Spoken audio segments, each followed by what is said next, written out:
అందరికీ నమస్కారం. ఈరోజు మనం విశ్వాసం, సత్యం, ప్రేమ ఈ మూడింటి గురించిన కొన్ని చాలా లోతైన బోధనల్ని తెలుసుకోబోతున్నాం. ఈ మూలగ్రంథంలోని మాటల ద్వారా అసలు దైవజ్ఞానమంటే ఏంటో అర్థం చేసుకోవడానికి ప్రయత్నిద్దాం. మన ఈ ప్రయాణాన్ని ఒక చాలా సింపుల్గా అనిపించే కాని చాలా శక్తివంతమైన ప్రశ్నతో మొదలుపెడదాం. అసలు దేవుణ్ణి నిజంగా తెలుసుకోవడమంటే ఏంటి? అది కేవలం మెదడుకు సంబంధించిన విషయమా, లేకపోతే మనస్సులో కలిగే ఏదైనా ఫీలింగా, లేదా మన జీవితాన్నే మార్చేసే ఒక నిజమా? ఈ గ్రంథం మనకు ఏం దారి చూపిస్తుందో చూద్దాం. సరే, ఇక అసలు విషయంలోకి వెళ్దాం. ఈ బోధనలు మొదట మనందరి జీవితాల్లో ఉన్న ఒక కఠినమైన నిజాన్ని, ఒక పెద్ద సమస్యని మన ముందు ఉంచుతున్నాయి.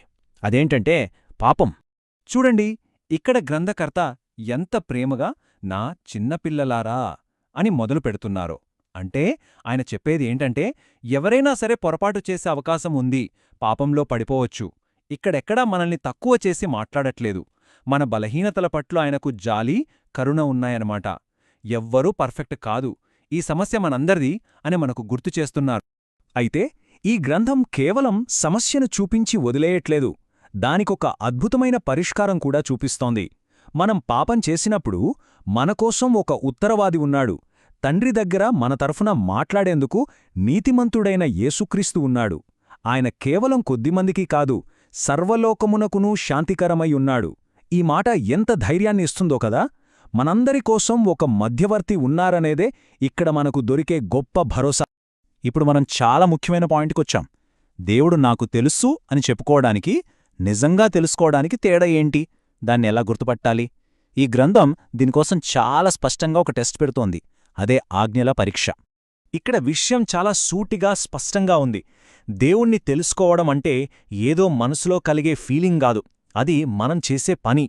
మనం ఆయన ఆజ్ఞలను గైకొనిన ఎడల దీనివలననే ఆయనను ఎరిగియున్నామని తెలుసుకుందుము. అంటే మన జ్ఞానమనేది మన పనుల్లో కనబడాలి. మనం నమ్మేదానికి మనం చేసేదానికి మధ్య గ్యాప్ ఉండకూడదు. ఈ స్లైడ్ చూస్తే ఆ తేడా మనకు కొట్టొచ్చినట్టు కనిపిస్తుంది. ఒకవైపు దేవుని ఆజ్ఞలు పాటిస్తూ, ఆయన ప్రేమలో ఎదుగుతూ, క్రీస్తు నడిచిన దారిలో నడిచేవాళ్లు. మరోవైపు దేవుడు తెలుసని కేవలం మాటలు చెప్పి ఆజ్ఞలను గాలికి వదిలేసేవాళ్లు. ఈ రెండింటి మధ్య ఎంత తేడా ఉందో చూడండి. ఇది మనల్ని మనం ఒకసారి చెక్ చేసుకోమని చెబుతోంది. ఈ మాట ఎంత సూటిగా బలంగా ఉందో కదా! ఇక్కడ దాచుకోడానికేం లేదు, చాలా క్లియర్. అంటే మన విశ్వాసమనేది ఓ టైటిల్ లాంటిది కాదనమాట.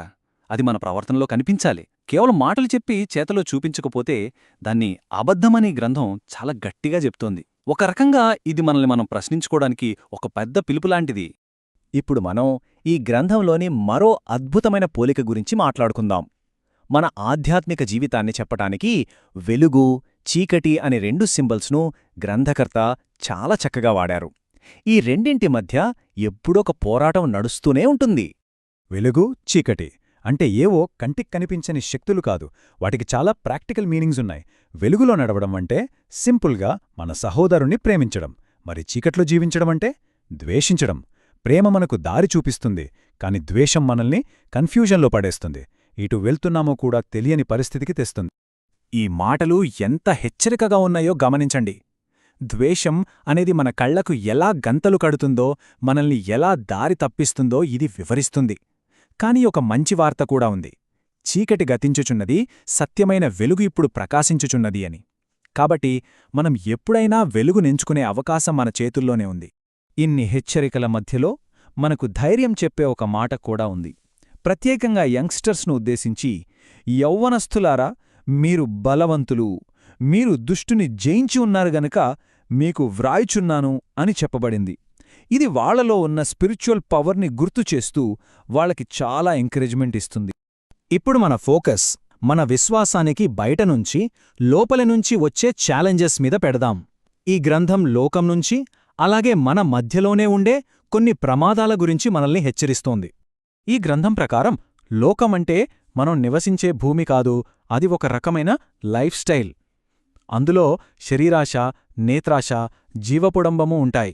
ఇవి తండ్రి నుండి వచ్చినవి కాదని, ఇవన్నీ టెంపరరీ అని, పోతాయని చాలా క్లియర్గా చెప్పబడింది. కాని దేవుని ఇష్టాన్ని చేసేవాళ్లు ఎప్పటికీ నిలుస్తారు. ఇక్కడ మనకొక అర్జెంట్ వార్నింగ్ వినిపిస్తోంది. ఇది కడవరి గడియ అని చెబుతూ క్రీస్తు విరోధులు రావడమే దానికొక గుర్తు అని ఈ గ్రంథం వివరిస్తోంది. ఇప్పుడును అనేకులైన క్రీస్తు విరోధులు బయలుదేరి ఉన్నారు అని చెప్పడం ద్వారా ఈ సమస్య ఎప్పుడో ఫ్యూచర్లో వచ్చేది కాదు, ఇప్పుడే మన కళ్ల ముందే ఉందని హెచ్చరిస్తోంది. అసలు ఈ క్రీస్తు విరోధి అంటే ఎవరు? దీనికి ఈ గ్రంథం చాలా స్పెసిఫిక్ డెఫినిషన్ ఇస్తుంది. ఎవరైతే తండ్రిని, కుమారుని ఒప్పుకోరో వాళ్లే క్రీస్తు విరోధులు. ఇది వాళ్ల ప్రవర్తనకు సంబంధించింది మాత్రమే కాదు, దేవుని గురించిన అసలైన నిజాన్ని తిరస్కరించడమన్నమాట. ఇది చాలా ఇంట్రెస్టింగ్ పాయింట్. ఈ విరోధులెక్కడ్నుంచో బయటనుంచి వచ్చినవాళ్లు కాదు. వారు మనలో నుండి బయలువెళ్ళిరిగాని వారు మన సంబంధులు కారు. వాళ్లు మనతోనే ఉండి మన మధ్యనుంచే బయటకు వెళ్లారంటే దాని అర్థం వాళ్లు మొదటినుంచి మనవాళ్లు కారని తెలిసిపోతుందని ఈ గ్రంథం వివరిస్తోంది. అయితే ఇలాంటి వాళ్ల మధ్యలో కూడా మీరు పరిశుద్ధుని వలన అభిషేకము పొందినవారు గనక సమస్తమును ఎరుగుదురు అని మనకు భరోసా ఇవ్వబడింది. ఇన్ని పరీక్షలు, హెచ్చరికలు, పోరాటాల తర్వాత అసలు ఈ ప్రయాణం మనల్ని ఎక్కడికి తీసుకెళ్తోంది? ఈ కథ ముగింపులో ఒక గొప్ప ఆశ, ఒక గొప్ప వాగ్దానమున్నాయి. ఈ ఆజ్ఞలు పాటించడం, వెలుగులో నడవడం, లోకాన్ని జయించడం, వీటన్నింటి వెనక ఉన్న అసలు గోలేంటి?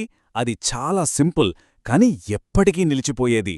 నిత్య జీవము అనుగ్రహింతుననున్నదియే ఆయన తానే మనకు చేసిన వాగ్దానము. ఇదే ఫైనల్ గిఫ్ట్, మన ప్రయాణానికి అసలైన గమ్యం. మరి ఈ నిత్యజీవం ఎలా వస్తుంది? ఈ గ్రంథం ప్రకారం ఆ జీవానికి, కుమారునికి మధ్య విడదీయరాని సంబంధం ఉంది. కుమారుని అంగీకరించడమంటే జీవాన్ని అంగీకరించడమే. ఎందుకంటే కుమారుని ఒప్పుకొనువాడు తండ్రిని కూడా అంగీకరించినట్లే. ఈ సంబంధమే నిత్యజీవానికి బేస్. ఇక ముగింపుగా ఈ బోధనలన్నింటినీ మన జీవితానికి అప్లై చేసుకునే ఒక ప్రశ్నతో ఈ విశ్లేషణను ముగిద్దాం. మనం ప్రేమ గురించి కేవలం మాటలతో, నాలుకతో కాకుండా నిజంగా మన పనులతో, సత్యంతో ప్రేమించడం మొదలుపెడితే మన కుటుంబాలు, మన సమాజం, మన ప్రపంచం ఎంత అద్భుతంగా మారిపోతుందో ఒక్కసారి ఊహించుకోండి. దీని గురించి ఆలోచిద్దాం.